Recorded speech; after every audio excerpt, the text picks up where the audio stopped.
low hanging fruits ini ialah mesti kita kenal pasti apakah perkara-perkara yang paling atas dalam kepala rakyat. Jadi kalau soal reformasi ni, sebenarnya apa perkara yang paling atas dalam kepala rakyat? Kos hidup. No, pasal reformasi institusi. Pasal reformasi. Azam Baki. Satu sebenarnya ialah kebebasan institusi penguatkuasaan. Kan, okey. Untuk mengubah lantikan. So itu maksudnya kerana pandangan yang dominan di kalangan rakyat sekarang, dan ini disahkan oleh survey. Okey. Ini memang ada data yang menunjukkan kan.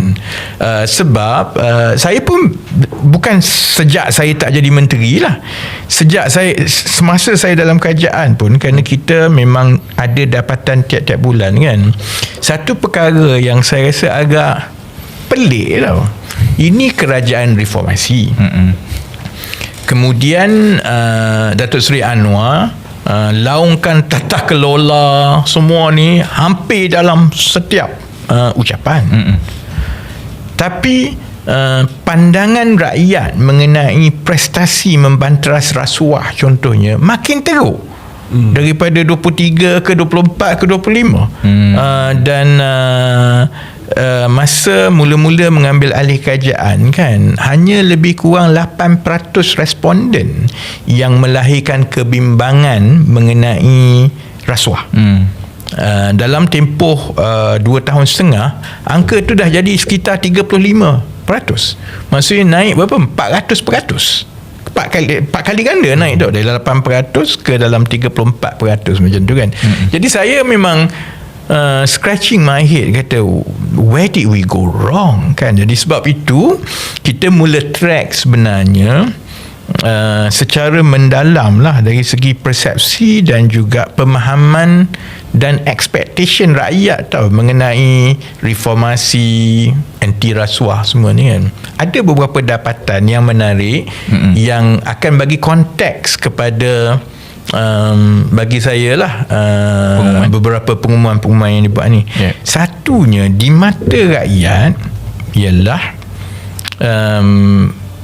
sama ada sesuatu kerajaan itu betul-betul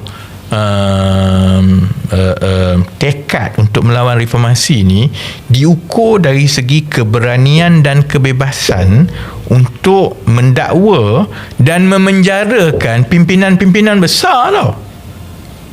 Itu. Jadi dia tak fikir tau yang kat bawah kecil semua ni kan. Dia fikir yang ini ada kes-kes besar. Tapi so dia tengok lah.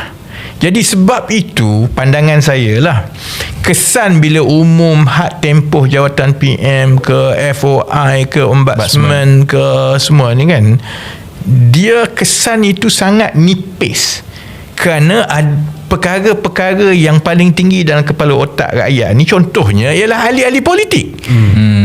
Kerana semua rakyat tahu ahli politik ni dakwa sekejap, lepas tu kes hilang. SPRM umum gitu-gitu, lepas tu hilang, lepas tu dakwa, lepas tu DNAA dan NFA. Tambah pula semalam Datuk Seri Zahid dilepaskan terus daripada kes 47. Jadi you bayangkan pandangan rakyat tu. Dia baru umum reformasi minggu lepas itu daripada DNAA, maksudnya dilepaskan. Tetapi DNAA is discharge not amounted to. I know dalam bahasa Melayu. Astaghfirullahaladzim. Dibebaskan tetapi tidak dilepaskan. Something like that kan. Daripada DNAA, kerana DNAA itu bermakna alasan yang diberikan oleh Jabatan Peguam Negara masa memohon DNAA ialah kami akan terus menyiasat. Tapi 1 minggu selepas pengumuman daripada Datuk Seri Anwar minggu lepas kan, hari ni DNAA pun tak ada, lepas terus kan. Jadi maka kita tak boleh, kita boleh cuba memahami lah pandangan rakyat. Ini mainan politik semata-mata lah. Dia sebut ini kerana tekanan DAP. Pada masa yang sama dia juga kena maneuver tekanan daripada UMNO. Maka DAP dapat sedikit pengumuman-pengumuman ini, UMNO pun dapat, DNAA lepas.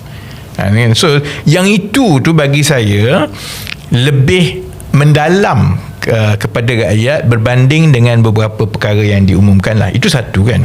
Hak tempoh kuasa PM kan, antara penentang terbesar kepada announcement itu adalah PAS. Sanusi dia kata prestasi PM baik macam mana pun 10 penggal pun tak apa. Lepas tu I think Fadli Syahri yang kata tak adalah macam ajaib sangat announcement. Adakah adakah ini also signal yang mengatakan PAS in layman terms lebih gila kuasa ke ataupun tak, saya tak rasa. Saya tak rasa ada orang yang boleh mempersoalkan bahawa falsafahnya baik. Falsafah menghadkan dua penggal baik. Power corrupts. The longer you stay as Prime Minister, you boleh susun semua. That semua entrench. Sebab itu it's not just about tempoh had berkhidmat tau. Dia sebenarnya how the power is devolved away from one person.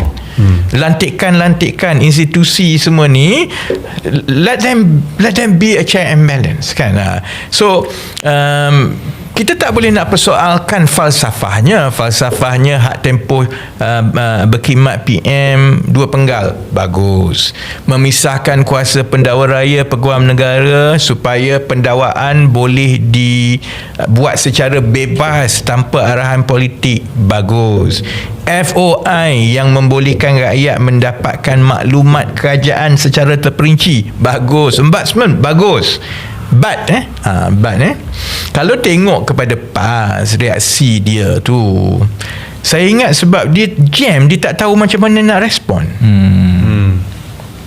Itu je. So mereka membangkang semata-mata. Bangkang pakai sondol bangkang lah. Jadi bila pakai sondol bangkang ni, dia tak boleh nak, sebab itu bukan forte dia.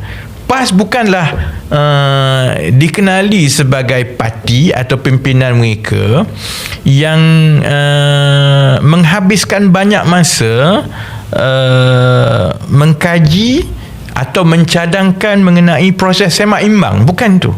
Dan dalam PAS pula budayanya walak. Dia tak macam budaya dalam PKR kan. Contohnya budaya dia walak. Jadi kalau yang itu dah berada di atas itu, maka kita walak lah kat dia. Dia tak ada macam kita yang dilahirkan di dalam suasana politik yang tak pernah percaya kepada kuasa. Kawan baik kita pun kalau dia dapat kuasa banyak pun dia jadi setan. So that's how I was brought up. So I never trust power tau. I never trust position because it corrupts people. Jadi kita dibesarkan dalam suasana politik yang preoccupation kita ialah how to limit power, how to check on power. Jadi sudah tentu kita lebih faham lah hak tempoh jawatan PM dua penggal. Tapi kalau semua dia kontrol dua penggal tu, by the time dia dah tak ada tu, macam-macam dia boleh buat. Pisahkan peguam negara daripada pendakwa raya, tapi pendakwa raya tu cara lantikannya memang terhutang budi sampai mati dengan PM. Tak ada orang boleh check dia jawab kepada PM saja pun sama jugalah kan. So I think yang pandangan PAS itu tak adalah sebab dia nak berkuasa lama ke apa. Dia jam, dia tak tahu macam mana nak respon dengan pengumuman-pengumuman ini, jadi dia perlekehkan lah. Dia mulalah kata Sanusi ingat dia lawak lah bila dia kata kalau bagus 10 penggal pun tak apa. That's not funny kan. Jadi itu ialah satu bangkangan yang tidak ada kualiti langsung. So I don't think we should even pay attention to bangkangan-bangkangan mereka lah. Yang lebih penting ialah core pengundi PH. Sebab pengundi PAS dia tak ambil tahu pasal benda ni. Dia bukan perkara yang penting. Pengundi UMNO bukan perkara yang penting. Yang penting pasal reformasi yang diumumkan itu ialah bagi tujuan pengundi PH. Dan yang penting ialah sama ada pengundi PH telan bulat-bulat. I don't think so. I think akan tengok secara detail, and kita akan tengok macam mana kesannya sama ada dia move the needle dalam 4-5 bulan akan datang lah.